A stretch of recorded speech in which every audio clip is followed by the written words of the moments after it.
आचार्य विष्णु विनोदम जी, आचार्य विष्णु विनोदम जी, इस तरह की धर्म सभा, संतों की मुलाकात अविमुक्तेश्वरानंद जी पहले भी तो कर सकते थे, चूंकि उनका खुद का ईगो हर्ट हुआ, उनके साथ जो हुआ वो गलत हुआ, ये सच बात है। उसके उसके बदले के रूप में उनको अब गौ माता याद आ रही है और उसके लिए वो संत सम्मेलन कर रहे हैं, सरकार को सीधी चुनौती दे रहे हैं। क्या वजह ये है? वजह ये नहीं है कि पूरे देश में गाय की हत्या बंद हो, गो हत्या बंद किया जाए। वजह यह है कि उनके ईगो को ठेस पहुंचा है, उनके सम्मान को ठेस पहुंचा, ये सच बात है, पर ईगो को भी ठेस पहुंचा है। और जिस तरीके से उनको कालनेमी कहा गया, उन्होंने निजी तौर पर लिया और अब वो धर्म की लड़ाई को राजनीतिक लड़ाई बनने पर उतारू हो चुके हैं। कैसे देखते हैं आप? ठीक बात है। पहली चीज तो वो संत हैं, उनका स्वभाव निर्मल होना चाहिए, अहंकार या मान सम्मान का कोई लोभ नहीं होना चाहिए। ठीक है, संत का स्वभाव में रहे हो, मैं तो यही मानूंगा। और क्षमा करना संत का स्वभाव होता है। अगर कोई गलती प्रशासन से हो गई हो या चूक हो गई हो तो क्षमा करना है। बड़ा व्यक्ति तो क्षमा करने के लिए बना होता है। ये शंकराचार्य हैं, इतनी महान हस्ती, देश इनको पूजती है, पूरा धर्म हिंदू इनको मानता है, ये ऐसे बच्चों की तरह हट कर रहे हैं, ये तो थोड़ा सा विचारणीय स्थिति तो बनी गई है।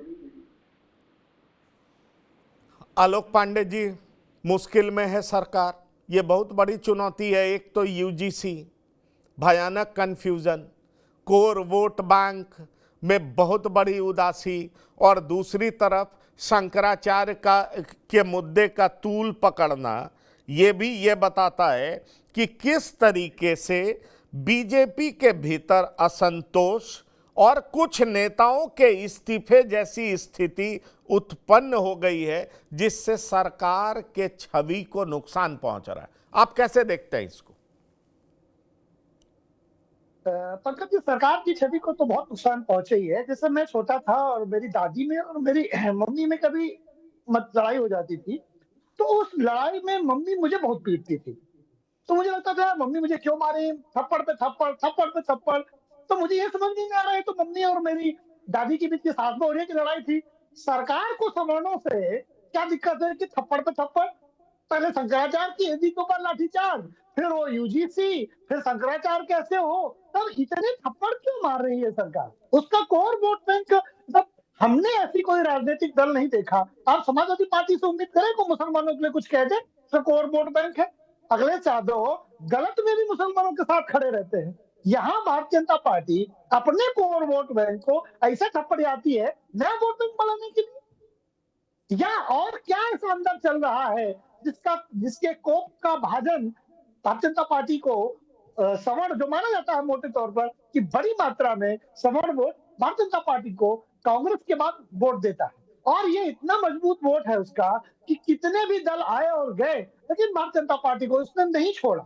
लेकिन इसी भारतीय जनता पार्टी ने, चाहे यूजीसी का मैटर हो, चाहे शंकराचार्य जी का मैटर हो, इस मैटर में अपने सवर्ण वोटर को दुखी जरूर किया है।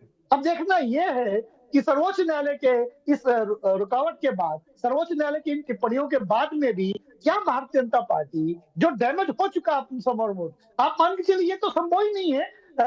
अगर आपका पैर टूट जाए तो हड्डी जुड़ेगी, लेकिन उसमें प्रॉपर कितना भी जुड़ जाए डिफेक्ट दिखाई देता है। भारतीय जनता पार्टी ने अपने सवर्ण वोटर को जरूर नाराज किया है। आप देख रही है कि विपक्ष सवर्ण वोटर को क्या अपनी तरफ आकर्षित कर पाएगा? चलिए हमारे साथ दूसरे हिंदू धर्मगुरु राजकुमार शास्त्री जी भी जुड़ गए हैं। आपका बहुत स्वागत है, आप हमारे कार्यक्रम में आए। शास्त्री जी, बड़ा सीधा सा सवाल है, बड़ा सीधा सा सवाल है। गौ माता को राज्य माता घोषित करिए, तमाम साधु संत सड़कों पर आए, लोगों के बीच में जन जागरण करें, इसमें कोई दिक्कत नहीं है। लेकिन यहां पर दिक्कत यह दिखाई पड़ रहा है कि एक तरफ बातें चल रही थी, मान मनोवल चल रहा था, इसका भी प्रयास जारी था, उप मुख्यमंत्री पूजनीय कह रहे थे, भगवान कह रहे थे, उमा भारती समर्थन में उतरी थी, लेकिन बात बिगड़ गई। और बात इस कदर बिगड़ गई कि अब शंकराचार्य बदला लेने के लिए, मैं बदले की बात कर रहा हूं, कि बदला लेने के लिए कह रहे हैं कि बस 10-11 मार्च तक का टाइम दे रहा हूं, 40 दिन का, साबित करो कि तुम हिंदू हो कि नहीं हो। जैसे इनसे गैर वाजिब सवाल किया गया था कि आप शंकराचार्य हैं कि नहीं हैं, तो प्रतिशोध में यह भी कह रहे हैं कि तुम हिंदू हो कि नहीं हो, साबित करो। आपको लग रहा है कि यह संत का इस तरीके से सड़क पर उतरना, सरकार से सीधे टकराना क्या दिखाता है, क्या बताता है?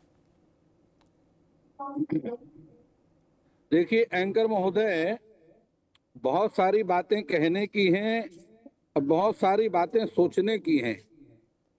पहले तो मैं ये नहीं मानता कि स्वामी अभिमुक्तेश्वरानंद जी जो ज्योतिर्मठ के शंकराचार्य हैं, उनकी यहाँ पर किसी प्रकार से कोई गलती नहीं है।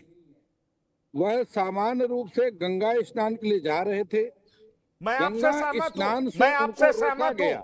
प्रशासन की भारी चूक है, गलती है, बिल्कुल सहमत हूं, बिल्कुल सहमत हूं। पर मेरा सवाल दूसरा है, मेरा सवाल दूसरा है। मैं बहुत विनम्रता से आपसे पूछना चाह रहा हूं, काश ये पहले ही आंदोलन बनाते, लोगों के बीच में जन जागरण करते कि गाय की हत्या नहीं होनी चाहिए, गौ माता राज्य माता होनी चाहिए।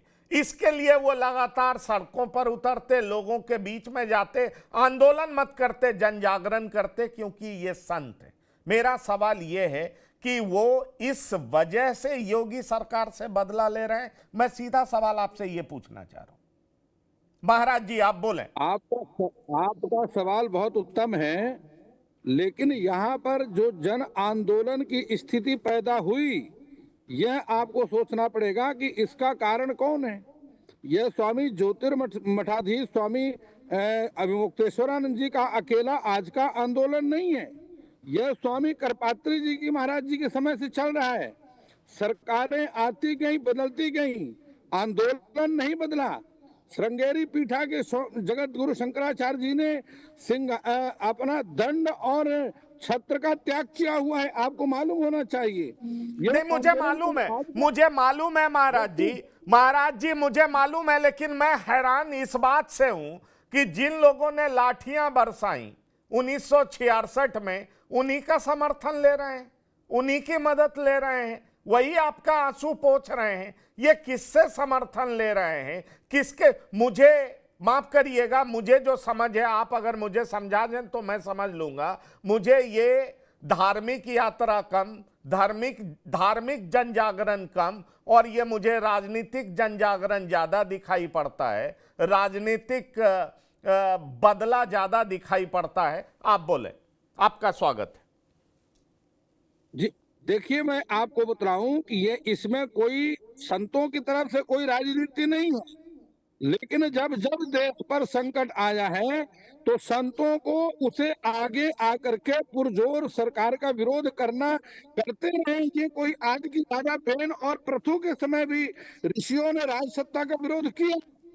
इसलिए यदि सरकार मार्ग से भटक रही है, धर्म मार्ग से हट करके केवल राजनीति मार्ग पर चल रही है, सरकार का काम है धर्म का भी पालन करे और राजनीति का भी पालन करे। राजनीति अपनी जगह, जगत गुरु शंकराचार्य जी ने शंकर भाष्य की भूमिका आप पढ़ लीजिए, वहां पर किसी प्रकार से भी राजनीति की प्रशंसा नहीं की। और अरस्तु जो कि राजनीति का गुरु है, अरस्तु ने राजनीति को गुंडों का आखिरी खेल कहा।